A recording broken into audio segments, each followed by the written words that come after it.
Hi friends, I'm Sherry and this is Gardening in the North, and today we are planting our asparagus crowns. For those of you that have been following along with this gardening journey at our new place, you know that we didn't have any perennial beds, and my idea was to use some of that wood off of that existing structure that was here to build them. My husband crushed that dream and told me that that wood would not be any good and that in 2 years I would have to replace the wood on those boxes, and I just don't think that I want to spend my time doing that. It's a lot of work building raised beds and then filling them, gardening in them, getting your soil the way you want it to then have to start again. So what we did is we went and got a bit more of that recycled barn wood that we used on our other beds. We already had some of the tin left over from that existing structure. So we built 4 new perennial beds. So today we are going to be planting in 2 of them. So first thing you're going to need is your asparagus crowns. So if you don't know where to get them, you have a few options. One, you can look online and choose the ones that you want from the seed company of your choice. It's totally up to you. I'm not sure what the supply is like right now. I'm not sure if they've sold out. I am planting these crowns a couple weeks late, but you do what you can, right? I didn't have these beds a couple weeks ago. The second way that you can get some asparagus crowns is at your big box stores. I know that I was at my Home Depot about 4 or 5 days ago, and they still had a few bags of them. The only downside to that is that they come in these colored bags, and you can't tell how big or healthy your asparagus crowns are. So if that is your only choice, then do it. Do what you can, buy what you can, and plant what you can. The third way, and my favorite, and what I did, is I went to a local nursery and I actually purchased 30 asparagus crowns. I was able to dig through the big box of them that they had and select the ones I wanted. So I was able to pick the biggest ones that I could find. And I think that these are going to be successful for me. So you'll see behind me that I have them sitting in a tub of water. And so one of the things that I like to do when I start my asparagus crowns is I like to soak them. So when I got here to the property, I put them in the water and I went and I planted my onions, my beets, my carrots, my turnips, and now it's asparagus time. So they've been soaking for approximately 2.5 hours. But I'm going to show you, I did video actually putting them into the water to soak, and I'm going to share that with you. So let's take a look.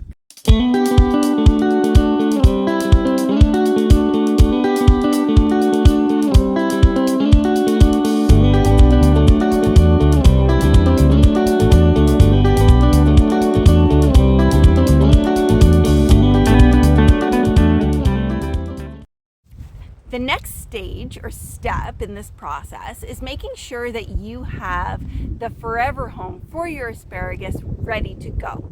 So in these beds here that I'm going to be planting in today, we filled the bottom half with twigs, logs, brush, wood chips, whatever we could get our hands on, we put it in there. The other half is compost. And so asparagus love a light and fluffy soil to live in. They prefer it to be sandy, but if you don't have that, they will take the compost. Use what you have. So we are going to be digging a trench into these beds. If you only had 1 or 2 asparagus, you could dig a hole 6 inches deep and about 6 inches wide, and then place your asparagus crown on a ball of soil. But because I'm doing both beds filled with asparagus, I'm just going to do basically 3 trenches from end to end, 6 inches wide, 6 inches deep, and then I'm going to place balls of dirt in that trench, and I'm going to place my asparagus crowns over top, hence the crown. Okay, so rather than just tell you about it, let's do it together.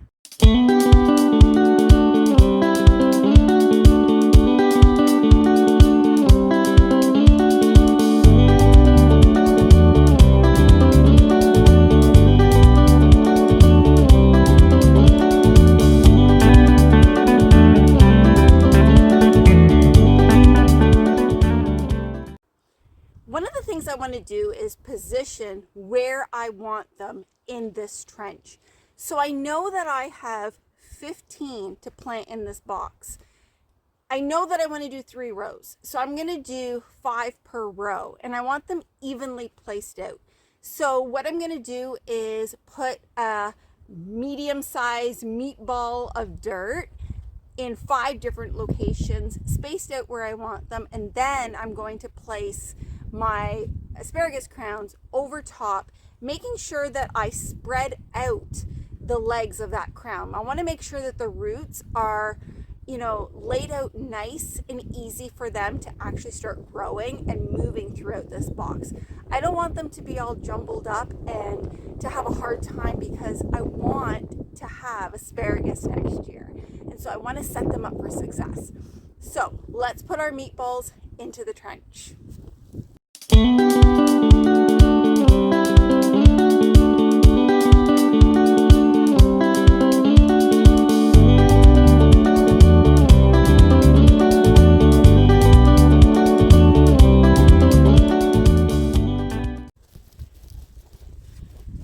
Okay, so I'm going to finish this bed and do the next one and put you on fast mode, and then I'm going to bring you back to show you what I'm mulching with and why I'm using that.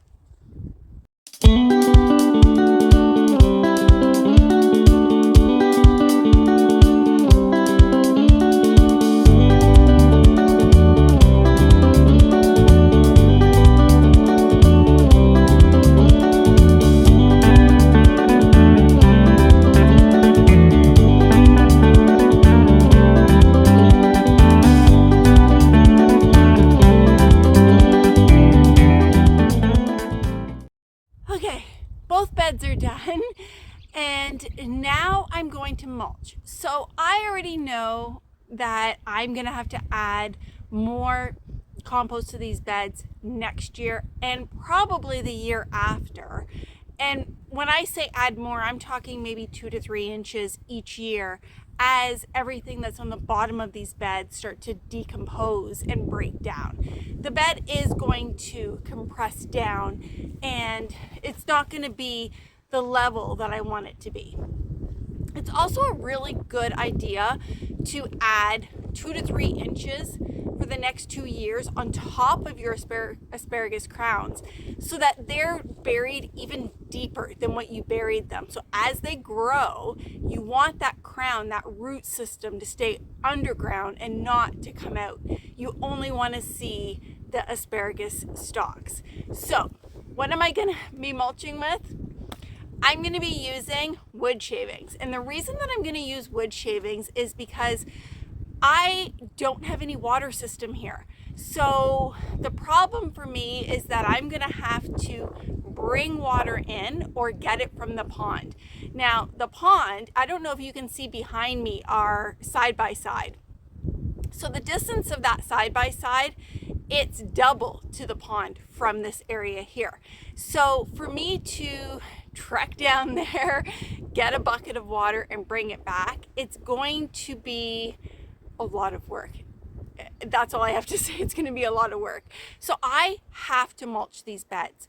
But if I use what I normally use, which is wood chips, then I'm going to be in a situation where now I have to pull those wood chips off next year, add the 2 to 3 inches of soil, and then add those wood chips back on. And I just don't want the wood chips getting mixed in with my soil.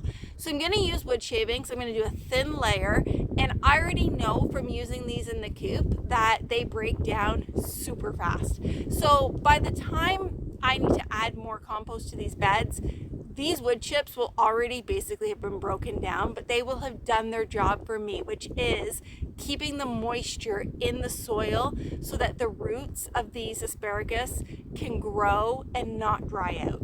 So let's add these to the bed and call it a day.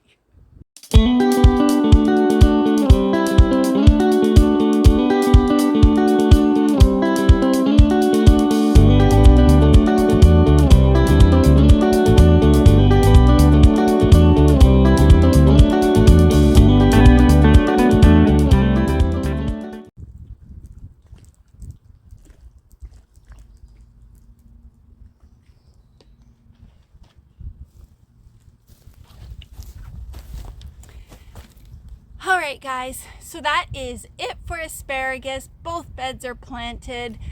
Like I said, it is really hard here for me to get water, so I am bringing it with me just to make sure that there aren't any contaminants in it anyways. I'm not really sure about that pond yet. We haven't tested it.